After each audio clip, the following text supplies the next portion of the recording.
Jammji info point net informer, éduquer et divertir dans la paix. yow mu bëgg a jot xibaar yu sell te woo waaye itam bu ànd ak njàngalee ak xel mu dal ak jàmm gaawal gaaw abonné suñu compte YouTube bi nga xam ne moo di Jammji info.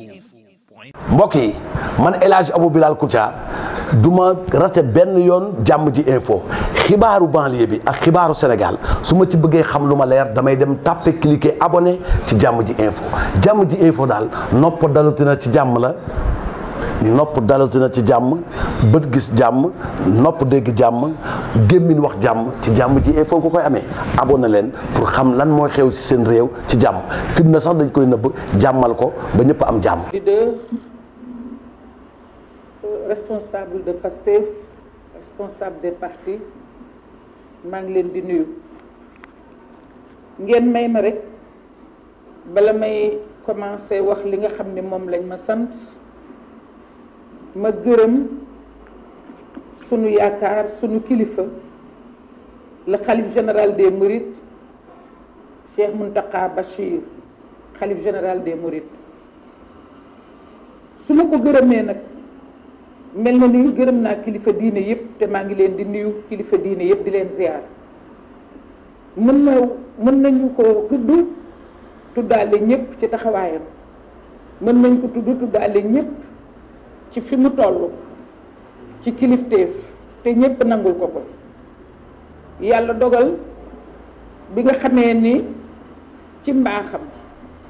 dalal nañu keroog talaata muy talaata ji ñu weesu ñu dem fa waxtaane ko lii nga xam ne moom la ñu bëgg a waxtaane ak yéen tey mu teeru ñu teral ñu delloo li nga xam ne moom la ñu xam ñun ñëpp ci digganteem ak Ousmane Sonko muy doomam la taalibeem mu wax ñu taxawaay bi nga xam ne moom la ci taxaw te umpale wuñu ko woon ba ñu fa jógee jële na tàndarma ci biir ndawam indi ko ci suñu toog duñ ko indee mu jël ko def ci ñaan jox ko taalibeem ñu ngi ko ciy gërëm di ko ci sant ndax loolu symbole la message la ba mu ko joxee président Habib daf ko indi ñu fonk ko lool bi yàlla dogalee talaata jooju ñu ñëw guddee nañu waaye bët set di mercredi di àllarba dañoo dem hôpital principal service réanimation bi Ousmane nekk bi ñu demee fekk fa seen médecin traitant ñu xamal ñu ni nekkul en mesure de nous recevoir donc mënuñu koo gis parce que wér-gu-yaramam fi mu toll mënu la gis kenn même am na yenn avocat yu ñëwoon sax waaye mënuñu koo gis ñu daal di dellu ñu ne ñu xëy na bu ñu toogee ba fileeg ñaari fan dinañu ko delloo ci sagoom dina dellu ci sagoom ñu ngeen mën a gisanteeg moom tey jii di vendredi 25 août ñu xëy dem service réanimation boobu fekk fa Ousmane Sonko tey nag moom gis nañ ko waaye bu ñu sañoon de bu ñu xamoon ni noonu lañ koy fekkee ñu def nañ ñu defoon àllarba ndax Ousmane Sonko bee ñu gis Ousmane Sonko ñun xàmmeewuñ ko waaye moom it xàmmeewul Ousmane Sonko bu sonn Ousmane Sonko mi nga xam ne waa ju jàmbaare jooju nga xam ne bëggul ku ko yërëm ñu fekk ko mu nekk ci beneen état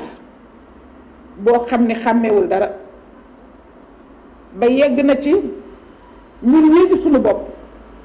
mënuñu ko woon a jox sax yóbbanteem bi nga xam ne sëriñam bu baax bi moom la ko jox bi ñu ñëwee ñu xamal ñu ni mënul dara mu nga tëdd ñu door a wëlbatiku daal di ñëw bi ñu ñëwee nag suñu xol neexul gaa te na ngeen ñu jéggal ci liñ leen guddee woo waaye loolu ñu gis tey ci suba mënuñu ko woon a tëddaale dañu am obligation informer l'opinion interpeller une fois de plus les autorités du Sénégal wax leen ni bakkan kenn du ko foye bakkan lu muy jaay lam Ousmane Sonko su fekkoon ne dañ ne dafay user de son droit constitutionnel c'est son droit de résistance ba def grève de la faim léegi nekkatul résistance nekkatul grève de la faim c'est sa vie qui est en jeu c'est sa vie mooy environnement carcéral mënut cee nekk te loolu na ku nekk jël ay responsabilités mais Ousmane Sonko mii ñu gis tey ci suba te service de réanimation mënatul a nekk ci environnement carcéral loolu nag kenn mënu ko tëddaale loolu kenn mënu ko toogaale bëggatuñu dara ci àddina ndax tey jii ku jur doom rek xam nga ne lee metti na kuy bàyyi doom rek xam nga ne loolu metti na xol bu metti nag la ñu ñibbi si waale moom la ñu bëgg a bokk ak opinion bi nationale et internationale pour interpeller ñëpp interpeller les consciences mais interpeller tam kenn ku nekk ci sa responsabilité pour wax ni loo xam ne bakkan daf ci nekk en jeu loolu dafa jar a reconsidérer lii dara jaru ko defuñu dara nag pour yombalal ko ndax ci biir li mu nekk ci la ñu dissoudre parti bi mu nekk lu diis ci biir li mu nekk ci lañ koy menacer loolu yeggaguñ ci ndax xëy na partie civile procès dina am pour que kenn di constitué wu te bu boobaa ci la ñuy xam kanay kan ci la responsabilité yi di situé wu mu ngi leen di gërëm di leen sant encore une fois may gërëm doyen Habib boobu ba léegi toogul noppaluwul waa Yewwi Askan Wi kenn ku ci nekk leader yëpp ñi toog fii ak ñi fi toogul kenn ku nekk loo xam yaa ngi ciy dugg loo mën yaa ngi koy def ñun dañu nekk di wax ci seen tur rek waaye ñu ngi gërëm ñëpp ñu ngi sant ñëpp yéen itam ñu ngi leen di gërëm waa presse bi yëpp ñu ngi leen di sant jërëjëf. Jàmm ji info point net informer, éduquer et divertir dans la paix. yow mu bëgg a jot xibaar yu sell te woo waaye itam bu ànd ak njàngalee ak xel mu dal ak jàmm gaawal gaaw abonné suñu compte YouTube bii nga xam ne moo di Jàmm ji info.